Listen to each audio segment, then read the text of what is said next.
வாயின்னு முன்னிருந்தா என்ன வேணாலும் பேசுவீங்களா? மக்களே, இந்த தீய சக்தி திமுகவை நல்லா வெச்சி வெளுத்து விடுங்க. 1966 நான் மாநில கல்லூரியில் மாணவனாக அடியெடுத்து வைத்தேன். கண்ணதாசனுடைய கவிதையின் மூலமாகத்தான் நான் காமராஜரை முழுமையாக இனம் கண்டேன். தங்கமணி மாளிகையில் என்று ஒரு அற்புதமான கவிதை. அந்த கவிதையை நான் படித்து கொண்டே வருகிறேன். அப்படி அந்த கவிதையை படிக்கிற பொழுது ஒரு இடத்தில் கண்ணதாசன் முழுமையாக காமராஜருடைய வாழ்வை எனக்கு கொண்டு வந்து சேர்த்தார். ஆண்டி கையில் ஓடிருக்கும் அதுவும் உனக்கிலையே என்று. தங்கமே, தன் நிலவே, தன் பொதிகை சாரலே, சிங்கமே என்று அழைத்து சீராட்டும் தாய் தவிர சொந்தமின்றி ஏதுமில்லை. துணை இருக்க மங்கை இல்லை, தூய மணி மண்டபங்கள் தோட்டங்கள் எதுவும் இல்லை. ஆண்டி கையில் ஓடிருக்கும் அதுவும் உனக்கிலையே என்று கண்ணதாசன் எனக்கு காமராஜரை மிகச்சரியாக இனம் காட்டினார். அந்த காமராஜர் 1967 விருதுநகரில் சொந்த தொகுதியில் தோற்கடிக்கப்பட்ட சோகம் தாழாமல் அன்று அவருடைய காலடியில் சென்று விழுந்தவன் தான் நான். எனக்கான ஒரே லட்சியம், என் மூச்சு முடிவதற்குள்ளாக 2 திராவிட கட்சிகளும் தமிழ்நாட்டினுடைய அரசியலிலே இருந்து முற்றாக அகற்றப்பட வேண்டும் என்பதுதான். அந்த ஒரு மையப்புள்ளியிலே தான் சோ அவர்களை நான் நேசித்தேன், என்னை அவர் நேசித்தார். என்னுடைய முதல் புத்தகம் அடிமனத்தின் சுவடுகள். இதுவரை 18 நூல்களை நான் வழங்கி இருக்கிறேன்.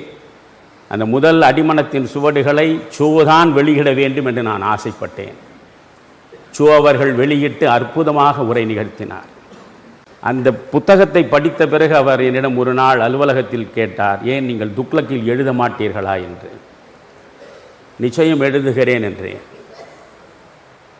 என்ன எழுதுகிறீர்கள் என்று கேட்டார். திமுக கழகம் சில உண்மைகள் சில சந்தேகங்கள் என்கிற தலைப்பில் எழுதுகிறேன். 1949 செப்டம்பர் 17ஆம் நாள் ராபின்சன் பூங்காவில் கொட்டுகிற மழையில் அண்ணா அவர்கள் திராவிட முன்னேற்ற கழகத்தை தொடங்கிய பொழுது எவற்றையெல்லாம் தன்னுடைய லட்சியங்களாக வெளிப்படுத்தினாரோ அவை அனைத்தையும் கால நடையில் அவர்கள் எப்படி ஒவ்வொன்றாக இழந்து நிற்கிறார்கள் என்பதை முழுமையாக தமிழ் மக்களுக்கு வெளிப்படுத்துவதற்கு அந்த கட்டுரை தொடர் சரியாக சென்று சேரும் என்றேன். அதை எழுதுங்கள் என்றார். நான் தொடங்கினேன். பிறகு ஒரு நாள் அவர் சொன்னார், இவையெல்லாம் சத்திய வார்த்தைகள், இந்த எப்படி நீங்கள் எவ்வளவு நாள் எழுதுவீர்கள் என்றார். நான் 2 பகுதியாக பிரித்து கொள்ளப் போகிறேன். திராவிட முன்னேற்ற கழகம் அரசியல் தளத்தில் எப்படி பண்பாட்டை சீரழித்திருக்கிறது என்பதை சொல்வது ஒன்று. பொதுவாக தமிழர்களிடம் ஒரு தவறான கற்பிதம் இருக்கிறது, தமிழை வளர்த்தவர்களே திராவிட முன்னேற்ற கழகத்தவர்கள்தான் என்பது போல தமிழை அழித்தவர்கள்தான் திராவிட முன்னேற்ற கழகத்தை சார்ந்தவர்கள். இவர்கள் தமிழால் வளர்ந்தவர்களே தவிர தமிழை வளர்த்தவர்கள் இல்லை. எந்த மேடையிலும் இன்று வரை நான் அவர்களை சந்தித்து பேசுவதற்கு தயாராக இருக்கிறேன். நான் சொன்னேன், திராவிட இயக்கங்கள் நச்சு இலக்கியங்களைத்தான் தமிழகத்திற்கு தந்திருக்கிறதே தவிர நல்ல இலக்கியங்களை ஒருபோதும் தந்ததில்லை என்று. என்னை இப்படி அடிவேரையே வெட்டுகிறீர்கள்? நச்சு இலக்கியங்களையா தமிழ் உலகத்திற்கு திராவிட முன்னேற்ற கழகம் தந்தது என்று ஒன்றுமறியாதவரை போல கேட்டார். நான் சொன்னேன், திராவிட முன்னேற்ற கழகத்தின் மிகப்பெரிய தளபதிகளாகவும் தலைவர்களாகவும் வலம் வந்தவர்கள் ஏடெடுத்து பேனாவை திறந்து எழுதுகிற பொழுது எழுதிய எழுத்துக்கள் என்ன என்று உங்களுக்கு சொல்கிறேன் என்று ஒவ்வொருவரும் எழுதிய சிறுகதைகளை நான் சொன்னேன்.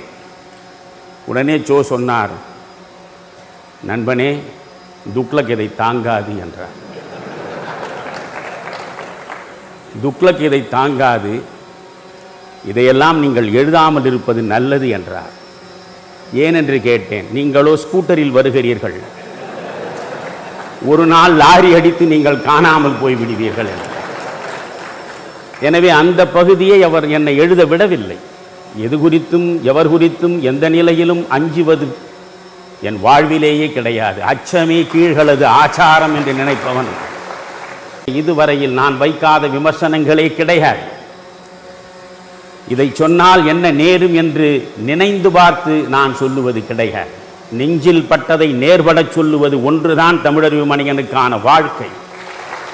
கண்ணதாசன் 2 வரி எழுதியிருப்பான், இவை சரி என்றால் இயம்புவதென் தொழில், இவை தவறானால் எதிர்ப்பதெம் வேலை என்று. எனவே இந்த ஒரு மையப்புள்ளியிலே தான் நாங்கள் இணைந்தோம். திமுக கழகம் சில உண்மைகள் சில சந்தேகங்கள் என்ற தொடரை நான் எழுதிய பொழுது ஒரு நாள் சொன்னார், மணியன் என்னை விட உங்களுக்கு புகழ் அதிகரித்து விட்டது என்றார். என்ன சொல்கிறீர்கள் என்றேன். எனக்கு வரக்கூடிய கடிதங்களை விட உங்களுடைய தொடர் குறித்து பாராட்டுகிற கடிதங்கள் தான் ஏராளமாக வந்திருக்கின்றன என்று சொன்னார். இப்படியே எங்கள் பயணம் நடந்தது. நான் ஸ்தாபன காங்கிரசிலே இருந்து ஒவ்வொரு கட்டத்திலும் ஜனதா கட்சியாக மாறி, ஜனதா கட்சி திராவிட முன்னேற்ற கழகத்தோடு கூட்டணி வைக்கிற பொழுது, எப்பொழுதெல்லாம் திராவிட முன்னேற்ற கழகத்தோடு கூட்டணி வைக்கிறார்களோ அப்பொழுதெல்லாம் கலகக்காரனாகவே கொடிபிடித்தவன் நான். அப்படி ஒரு கட்டத்தில் நெல்லை ஜெபமணியும் நானும் தனியாகவே வெளியேறி தமிழக ஜனதா கட்சி என்று ஒன்றை தொடங்கினோம். நான் அப்பொழுது அவர்களிடம் சொன்னேன், இந்த தமிழக ஜனதா கட்சியினுடைய ஆதர்சமாக நீங்கள் இருக்க வேண்டும். நான் ஒன்றுமில்லாத ஒரு ஆண்டி, ஜெபமணியும் ஒன்றுமில்லாத ஒரு பரதேசி. இந்த 2 பேரும் சேர்ந்து நாங்கள் ஒரு இயக்கத்தை தொடங்குகிறோம். எங்களுக்கு நீங்கள் பின்புலமாக இருக்க வேண்டும் என்றேன். என்ன செய்ய வேண்டும் என்று கேட்டார். நான் அழைக்கும் போதெல்லாம் நீங்கள் எங்கள் மேடையில் வந்து பேச வேண்டும் என்றேன். முதலில் மயிலாப்பூர் மாங்கொல்லையில் நாங்கள் நடத்திய பிரம்மாண்டமான கூட்டம் உங்கள் பல பேருக்கு தெரியாது. 1971 பொது தேர்தலின் பொழுது பல தலைவர்கள் பேசுவார்கள். பல தலைவர்கள், அகில இந்திய தலைவர்கள், இவர்களெல்லாம் பேசுகிற கூட்டங்களுக்கு கூடுகிற கூட்டத்தை விட ஒரு சின்ன சுவரொட்டி துக்ளக் சோ பேசுகிறார், அவ்வளவுதான் இருக்கும். கடற்கரையில் கடல் அலைகளை விட அதிகமான மக்கள் தலைகளை பார்த்தது சோ அன்றைக்கு பேசிய கூட்டங்கள். அப்படி தனி ஒருவராகவே அவர் பேசுகிற பொழுது சோ என்ன சொல்கிறார் என்பதை கேட்பதற்காக கட்சிகளை கடந்து அத்தனை மக்களும் வந்து காது கொடுத்து கேட்டார்கள். எனவே மயிலாப்பூர் மாங்கொல்லையில் நாங்கள் இந்த நிகழ்ச்சியை நடத்தினோம். பிரம்மாண்டமான கூட்டம் அற்புதமாக எங்களை முன்னிலைப்படுத்தி இந்த வேள்வி வெற்றி பெற வேண்டும் என்று ஆசீர்வதித்தார். பிறகு பனகல் பார்க் அருகே தியாகராய நகரில் 2வது கூட்டம் போட்டோம். அந்த கூட்டமும் மகத்தான மக்கள் கூட்டமாக இருந்தது. சிறப்பாக பேசினார். 3வதாக மதுரையில் ஒரு கூட்டத்தை நாங்கள் நடத்தினோம். அந்த 4 பக்கமும் செல்லுகிற எந்த சாலையாக நீங்கள் திரும்பி பார்த்தாலும் மக்கள் வெள்ளம்தான். அந்த கூட்டத்தில் அவர்கள் பேசத் தொடங்கிய பொழுது சில பேர் ஆசிட் பாட்டிலை எடுத்து வீசினார்கள். அந்த நேரத்தில் அவரை சுற்றி சூழ்ந்து காப்பாற்றுவதற்காக நானும் என்னுடைய நண்பர்களும் சேர்ந்திருந்த பொழுது எங்கள் சட்டை முழுவதும் எரிந்து போனது. அதில் அவர் காப்பாற்றப்பட்டார். காலையில் மீனாட்சி அம்மன் கோவிலுக்கு செல்ல வேண்டும் என்று அவர் சொன்னார். மீனாட்சி அம்மன் கோவிலுக்கு அவரும் நானும் அவருடைய நண்பரும் சென்றோம். சனீஸ்வரன் விக்கிரகத்தை, அங்கே நவகிரகங்கள் இருந்த இடத்தை அவர் சுற்றி வருவதற்கு முன்பு அகல் விளக்கை ஏற்றி அதை வைக்கப் போனார். அது கொஞ்சம் தவறி விழுந்து அவர் கையை சுட்டு விட்டது. அப்பொழுதே ஒரு தீச்சகுனம் என்பது போல் அவர் நினைத்தார். அதே போன்று அங்கே ஆசிட் அவர் மீது அடிக்கப்பட்டு அதிலிருந்து அவர் காப்பாற்றப்பட்டார். அதாவது ஒரு கோலை மட்டும்தான் ட்வீட்டை போட்டு டெலீட் பண்ணிட்டு ஓடுவாங்க. இப்போ திமுக கட்சியை கோழைகள் இருக்கக்கூடிய கட்சி. திமுக இருக்கக்கூடிய தலைவர்கள் எல்லாமே பார்த்தீங்கன்னா அன்றைக்கி அடிப்படை கோழைகள் அந்த கட்சியில் இருக்கிறாங்க.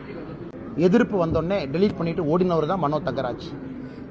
இன்னைக்கு என்னை வடநாட்டு கைக்கூலின்னு சொல்லிட்டு அந்த ட்வீட்டை டெலீட் பண்ணிட்டு சொல்லாத மாதிரி ஒரு பொய் சொல்கிறார். நீங்களே சொல்லுங்கள், இவங்கெல்லாம் ஒரு சாதாரண ஒரு பப்ளிக் பதவியில் எந்த பதவியில் இருக்கிறக்கு அடிப்படை தகுதி உங்களுக்கு இல்லை. ஒரு பேசிக் குவாலிட்டி ஆஃப் பொலிட்டீஷியனுங்கிறது இன்டெகிரிட்டி. அந்த இன்டெகிரிட்டியே இல்லாத பல மனிதர்கள் தான் இன்னைக்கு திமுக அமைச்சர். மனோ தங்கராஜ் உதாரணம் எடுத்துக்கணும். தமிழ்நாட்டு அரசியலில் அடிப்படையில் ஒரு டீசன்சி வரணும். இப்போ திமுகவுடைய கட்டமைப்பே 70 ஆண்டு காலமாக அவதூறு, பொய், என்ன வேணாலும் பேசிட்டு ஓடிடலாம். ஒரு சாமானிய மனிதன் அவங்களை எதிர்க்க முடியாதுன்னு தலை குமிஞ்சு நிற்பான். நம்ம வாழ்ட்டுக்கு அவதூறுகளை அள்ளி வீசிட்டு போயிடலாம். காமராஜரை அப்படி தான் எலெக்ஷனில் வீழ்த்தினாங்க 67. இந்த மாதிரி பொய்யெல்லாம் சொல்லிட்டு போயிடலாம். பட் நான் அதை கேட்குற ஆள் இல்லை. அதே பதில அதே லாங்குவேஜில் திருப்பி அடிக்கிற ஆள் தான். இந்த நாவடக்கெல்லாம் இப்படி தானே இருக்கும். அடக்கணும்னா யாராச்சும் 2 பேர் செயின்ஸாவை கொண்டு வந்து ரம்பத்தை கொண்டு வந்து அடக்கப்பாரு. இதெல்லாம் எப்பவும் மாறாது. இதெல்லாம் பிறவி குணம். பிறவியில் பிறந்த போதே வந்தது. அதெல்லாம் அரசியலுக்கு வந்ததுக்கப்புறம் இந்த கட்சிக்காரன் சொல்கிறான், அந்த கட்சிக்காரன் சொல்கிறான், நாவடக்கெல்லாம் பண்ண முடியாது. மக்களுக்காக பேசணும், இப்படி தான் பேசணும். அதனால் அவங்க எல்லாமே வந்து மக்களுக்காக யார் பணி செய்தாலும் என்ன போல தான் பேசுவாங்க. இதில் நாவடக்கு என்ன இருக்குது? தலைவர்களுடைய சரித்திரத்தை பொது இடத்துல வைக்கிறேன். அதில் என்ன தவறு என்ன இருக்குது? இவங்க பண்ண தப்பா நான் சொல்கிறேன், என்ன இருக்குது? எல்லா இடத்துலையும் மரியாதை எங்கே கொடுக்கணுமோ மரியாதை கொடுக்குறேன். உங்களுக்கு நான் பேசுறது பிடிக்கலன்னா காதை பற்றிட்டு போயிருங்க. சில அரசியல் தலைவர்கள் நான் சொல்கிற கருத்து, அண்ணாமலைக்கு நாவடக்கு வேணும், நீ காதை பற்றிட்டு போயா உன்னை கேட்க சொன்னேன். பொதுமக்களுக்காக இங்கே அரசியல் பண்ணுறோம். அப்படித்தான் காரசாரமாக தான் அரசியல் இருக்கு. எத்தனை நாளைக்கு தமிழ்நாட்டில் இதே மாதிரி 70 ஆண்டு கால சாக்கடை அரசியலை எத்தனை நாளைக்கு நடத்துவோம்? எத்தனை நாளைக்கு இந்த சாக்கடை அப்படியே வச்சுக்கிட்டே போவோம்? ஒரே கட்சியில் திரும்ப திரும்ப அவங்களே எம்எல்ஏ, இல்லாத தலைவர்களுடைய போட்டோவை காமிச்சு ஓட்டு. அந்த தலைவர்கள் மாதிரி இவர்களுடைய வாழ்க்கை 1% கூட கிடையாது. எல்லாம் பெரிய கட்சிகளாக ஓட்டு கேட்டு தமிழ்நாட்டில் வர்றாங்க, தலைவர் போட்டோவை தூக்கிட்டு வர்றாங்க. அந்த தலைவர்களுடைய வாழ்க்கை மாதிரி 1% அவங்க வாழ்றாங்களா? தலைவர்களுக்கு சம்பந்தம் இல்லை. அவங்க ஏதோ பேங்க் டெபாசிட்ல பேங்க்ல ஒரு கட்சி ஆரம்பிச்சு ஒரு 34% வாக்கு வங்கி உருவாக்கிட்டீங்க. அதை வச்சுக்கிட்டு வண்டி ஓட்டிட்டு இருக்கவங்கள நீ பார்த்து நாவடக்கம் தேவைங்கிறாங்க. ஆனால் நீங்க முதல்ல கண்ணாடியை பார்க்கணும். நீங்க அந்த கட்சியில் இருந்தபோது உங்க நிலைமை எப்படி இருந்துச்சு? இதற்கு முன்பு உங்களுடைய தலைவர்கள் அந்த கட்சியில வச்சிருந்த போது உங்களை எப்படி வச்சிருந்தாங்க? கட்சி விட்டு எதுக்கு நீக்கினாங்க? அதுக்கெல்லாம் நீங்க பதில் சொல்லணும். அதனால தயவு செஞ்சு இந்த மிச்ச அரசியல் தலைவர்கள் எனக்கு அட்வைஸ் கொடுக்க வேண்டாம். நான் இங்க பவருக்காக வரல, எவனா கை கால் வந்து எம்எல்ஏ ஆகணும், எம்பி ஆகணும்னு வரல. நான் இங்கே வந்திருப்பது அரசியலை மாற்ற வேண்டும். என் பேச்சு காரசாரமாக தான் இருக்கும், அப்படித்தான் நான் இருப்பேன். நீங்க அடக்கணும்னா செயின்ஸ்னாவே ஒரு ரம்பத்தின் தூக்கி நான் வீட்டுக்கு வா, நேருக்கு நேர் பார்ப்பேன். காக்கா போய் உட்காருது, பனங்கா கீழே உழுவுது, அதுக்கு ஸ்டாலின் காரணம்ங்கிறார். 1000 கும்பாபிஷேகம் நடக்கிறதுக்கும் ஸ்டாலினுக்கு என்ன சம்பந்தம்? இவர் அங்க போனாரா? எண்ணெய் ஊத்துனாரா? திரிய போட்டாரா? இவர் 6 கால பூஜைக்கு அங்க உட்கார்ந்தாரா? இவரு போய் கோயிலுக்கு பெயிண்ட் அடிச்சாங்களா? ஊர்ல இருக்கக்கூடிய மக்கள் அவங்க வந்து பரம்பரையாக அந்த ஊர்ல இருக்கக்கூடிய சாதி சனங்கள் அந்த கோவிலுக்கு அவன் உயிரை கொடுத்து கும்பாபிஷேகம் பண்றான். ரிப்பனை கட் பண்றதுக்கு சேகர் பாபு போறாரு. இவர் கணக்குல நம்பர் 1 எழுதிக்கிறார். 1000 கும்பாபிஷேகங்கள உங்க பங்கு என்னன்னு நான் கேட்கிறேன். உங்க பங்கு என்னன்னு நான் கேட்கிறேன். ஊர் மக்கள் பங்கு இருக்கு, சாதி சனங்கள் பங்கு இருக்கு. அந்த கோவிலுக்கு சம்பந்தப்பட்ட பரம்பரையாக இருக்கக்கூடிய அந்த கோவிலுக்கு வரக்கூடிய சனங்கள் அங்க இருக்காங்க. கோவிலினுடைய பணம் என்பது அந்த கோவிலை சார்ந்துதான் இருக்க முடியும் என்பது எங்களுடைய கருத்து. உதாரணத்திற்கு இப்ப இன்னைக்கு ஷாம்பி காம்ப்ளெக்ஸ் கட்டுறீங்க. சமயபுரம் மாரியம்மன் கோவில்ல, திருவண்ணாமலையில ஷாம்பி காம்ப்ளெக்ஸ் பல 100 கோடிகள் கோவிலினுடைய பணம் தேவையா அப்படிங்கிறது முதல் கேள்வி.